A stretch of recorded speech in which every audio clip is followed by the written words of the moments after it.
देवशयनी एकादशी के व्रत का पूरा फल पाने के लिए कहानी को अंत तक जरूर सुनें। कथा को बीच में बंद करना अशुभ माना जाता है। तो कहानी को शुरू करने से पहले सभी बोलेंगे विष्णु भगवान की जय। धर्मराज युधिष्ठिर ने कहा, हे केशव, आषाढ़ शुक्ल एकादशी का क्या नाम है? इस व्रत के करने की विधि क्या है और किस देवता का पूजन किया जाता है? श्री कृष्ण कहने लगे कि हे युधिष्ठिर, जिस कथा को ब्रह्मा जी ने नारद जी से कहा था वही मैं तुमसे कहता हूँ। एक समय नारद जी ने ब्रह्मा जी से यही प्रश्न किया था। तब ब्रह्मा जी ने उत्तर दिया कि हे नारद, तुमने कलयुगी जीवन के उद्धार के लिए बहुत उत्तम प्रश्न किया है, क्योंकि देवशयनी एकादशी का व्रत सब व्रतों में उत्तम है। इस व्रत से समस्त पाप नष्ट हो जाते हैं और जो मनुष्य इस व्रत को नहीं करते वे नरकगामी होते हैं। इस व्रत के करने से भगवान विष्णु प्रसन्न होते हैं। इस एकादशी का नाम पद्मा है। अब मैं तुमसे एक पौराणिक कथा कहता हूँ, तुम मन लगाकर सुनो। सूर्यवंश में मांधाता नाम का एक चक्रवर्ती राजा हुआ है, जो सत्यवादी और महान प्रतापी था। वह अपनी प्रजा का पुत्र की भांति पालन किया करता था। उसकी सारी प्रजा धन धान्य से भरपूर और सुखी थी। उसके राज्य में कभी अकाल नहीं पड़ता था।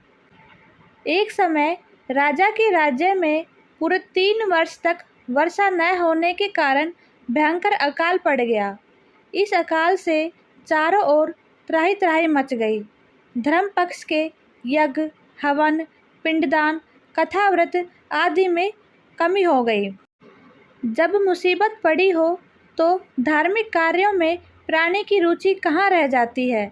प्रजा ने राजा के पास जाकर अपनी वेदना की दुहाई दी, अपने दुख राजा को बताए। राजा तो इस स्थिति को लेकर पहले से ही दुखी थे। वे सोचने लगे कि आखिर मैंने ऐसा कौन सा पाप कर्म किया है जिसका दंड मुझे इस रूप में मिल रहा है। फिर इस कष्ट से मुक्ति पाने का कोई समाधान करने के उद्देश्य से राजा सेना को लेकर जंगल की ओर चल दिए। वहाँ विचरण करते करते एक दिन वे ब्रह्मा जी के पुत्र अंगिरा ऋषि के आश्रम में पहुँचे और उन्हें साष्टांग प्रणाम किया। ऋषिवर ने आशीर्वचनोपरांत कुशल क्षेम पूछा। फिर जंगल में विचरने व अपने आश्रम में आने का कारण जानना चाहा। राजा ने हाथ जोड़कर विनीत भाव से कहा कि हे भगवान, सब प्रकार से धर्म पालन करने पर भी मेरे राज्य में अकाल पड़ गया है। इससे प्रजा अत्यंत दुखी है। राजा के पापों के प्रभाव से ही प्रजा को कष्ट होता है, ऐसा शास्त्रों में कहा है।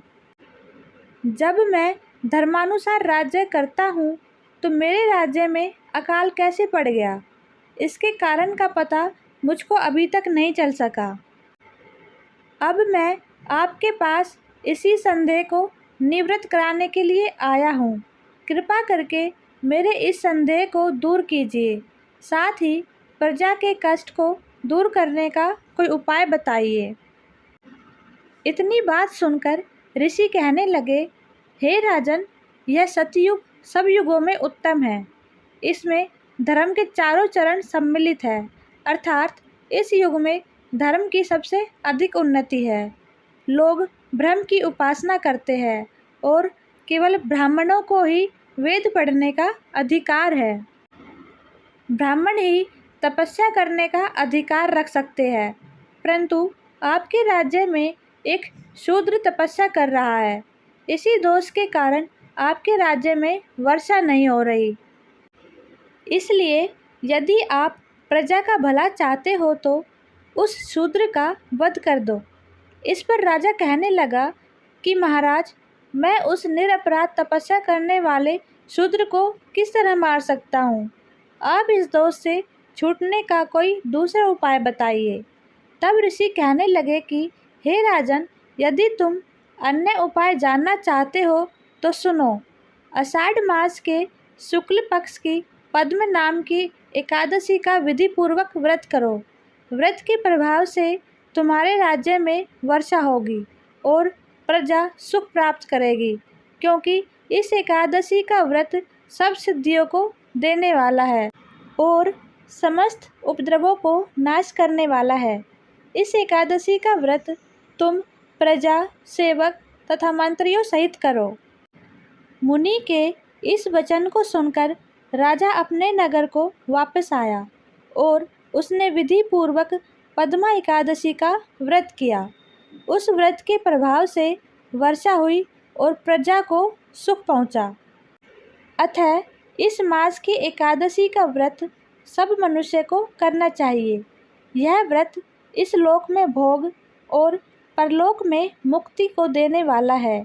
इस कथा को पढ़ने और सुनने से मनुष्य के समस्त पाप नष्ट हो जाते हैं। आपको ये कथा कैसी लगी? अगर अच्छी लगी तो इस वीडियो को लाइक करें और अगर आप विष्णु भगवान के सच्चे भक्त हैं तो मेरे चैनल को सब्सक्राइब करके कमेंट में लिखेंगे ओम नमो भगवते वासुदेवाय।